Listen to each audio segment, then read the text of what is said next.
Everyone, आप सबके घर में भी बहुत सारे फ्लैश कार्ड्स होंगे अगर आपके घर में बच्चे हैं तो, या अगर आप टीचर हैं तो।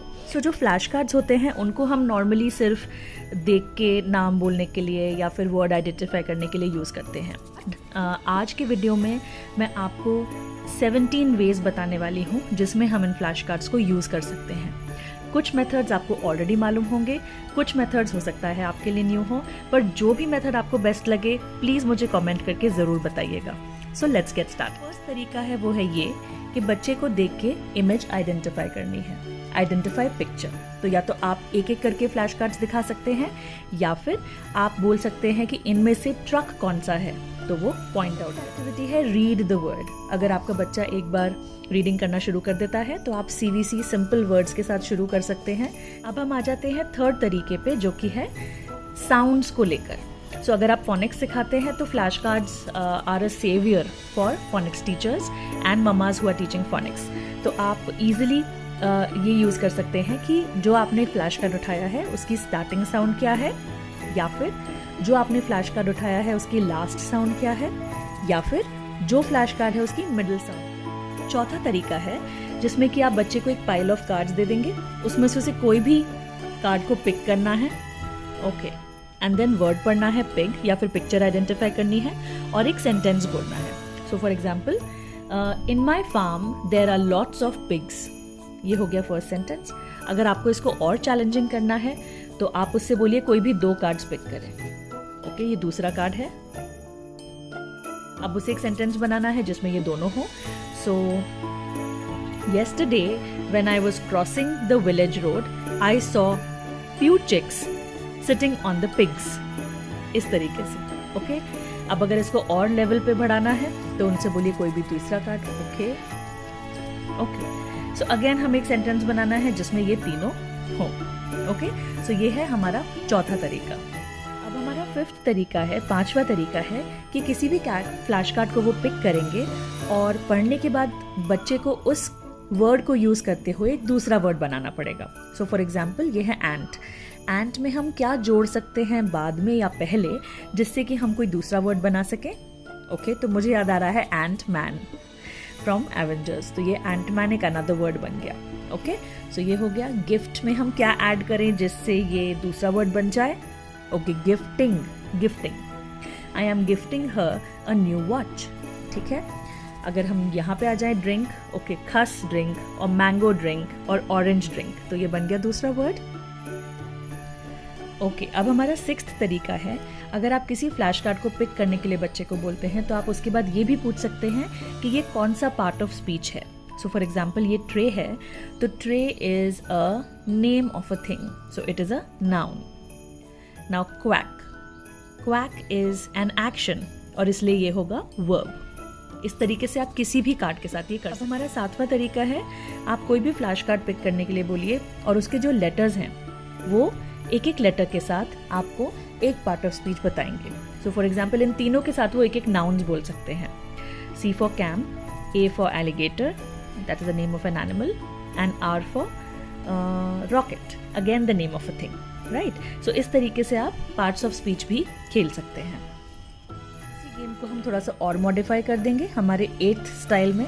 हमारा 8th स्टाइल है, आपको एक थिंग बोलनी है with each letter. So for example आपने C से बोल दिया कार, R से बोल दिया रैग्स, O से बोल दिया ऑरेंज और W से बोल दिया वाटर। इस तरीके से आपको 4 और वर्ड्स बनाने हैं उस एक ही वर्ड से। ओके, हमारा नेक्स्ट जो तरीका है 9th वाला वो है राइमिंग गेम, बट इसमें आपको सिर्फ वर्ड नहीं बोलना है राइमिंग का, आपको वो चीज़ लेके आनी है आपके घर से।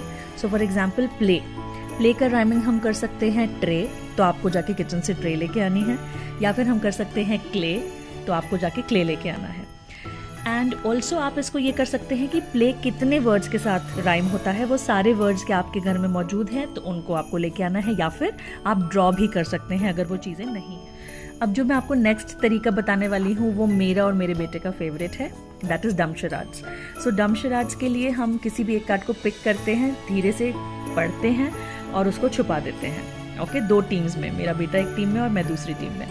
अब अगर ये वर्ड मेरे पास आया है तो फिर मैं इसको पढ़ूंगी और इसका एक्शन करूँगी और उसे आइडेंटिफाई करना पड़ेगा ये वर्ड कौन सा है। और क्योंकि उसे पता है मैंने ये कार्ड छुपा के रखा हुआ है तो मैं वर्ड नहीं चेंज कर सकती।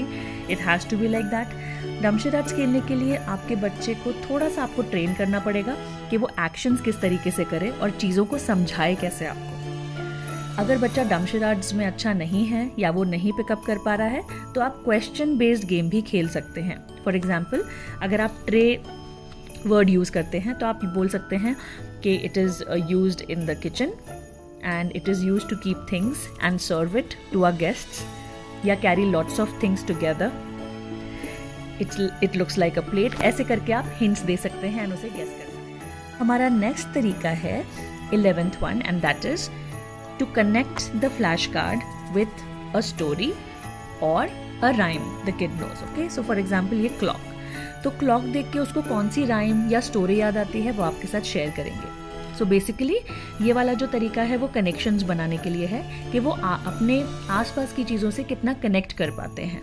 So clock देख के मुझे rhyme याद आती है hickory dickory dock the mouse ran up the clock, and quack देख के मुझे old MacDonald had a farm की राइम याद आती है, तो आप लोग फिर वो राइम गा भी सकते हैं। नेक्स्ट जो गेम है that is the 12th one, and इसमें आपको किसी भी फ्लैश कार्ड के कलर से कनेक्ट करना है। The thing which is on the flash card, उसका जो कलर है उससे कनेक्ट करना है। So this is a kind of a cream colour या फिर स्किन कलर। इसे मैं किस चीज़ से कनेक्ट कर सकती हूँ? I think I can connect it with my bedsheet, the flower on my bedsheet. Okay, so इस तरीके से। या फिर ये हैन का जो वाइट कलर है मैं इसे किससे कनेक्ट कर सकती हूँ? My teeth. So this game goes like this. आपको कनेक्शंस बनाने हैं विथ अ कलर। ओके, हमारा नेक्स्ट तरीका है to make a riddle, that is the 13th one, कि आपको एक रिडल बनानी है। सो आपके पास एक कार्ड आया है फ्लावर, आपको इस पर एक रिडल बनानी है।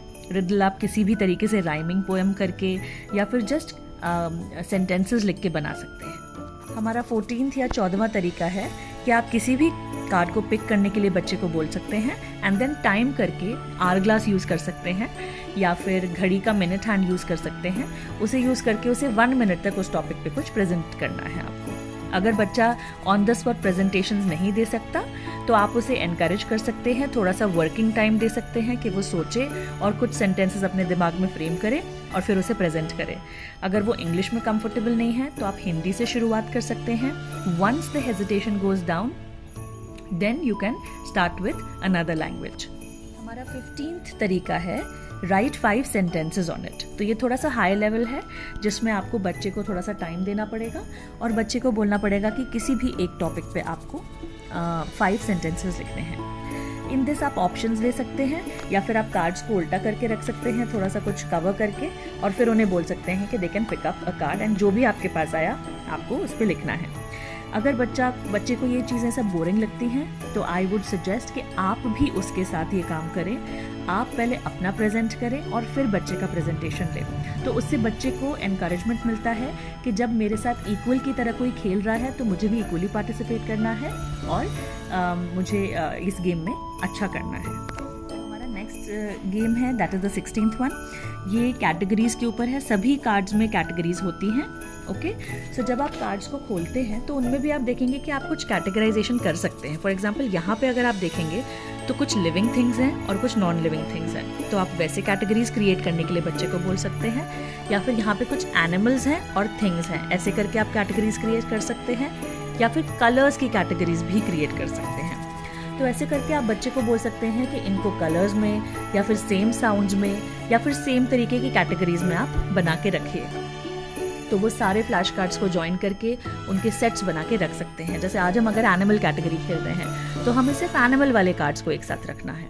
17th और 17वां तरीका है जो कि आखिरी तरीका है, वो ये है कि आपको बच्चे को ये इंस्ट्रक्शन देना है कि उसे किसी भी कार्ड को पिक करके, for example bed is a furniture, तो उसे फर्नीचर के 5 आइटम्स को बोलना है। फिर अगर आप वो ये कार्ड लेता है तो उसे 5 डिफरेंट डॉग्स की ब्रीड्स बतानी है या फिर पेट्स बताने हैं।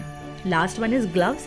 अगर वो ग्लव्स लेता है तो फिर आपको उसको बोलना है कि 5 इसके जैसे कौन और दूसरे आइटम्स होते हैं आप वो बताइए। सो या तो वो क्लोथ्स बता सकते हैं या फिर वो विंटर वेयर्स में भी 5 आइटम्स बता सकते हैं। Okay, so these are my 17 ways. Let me know कि आपको ये सब कैसे लगे।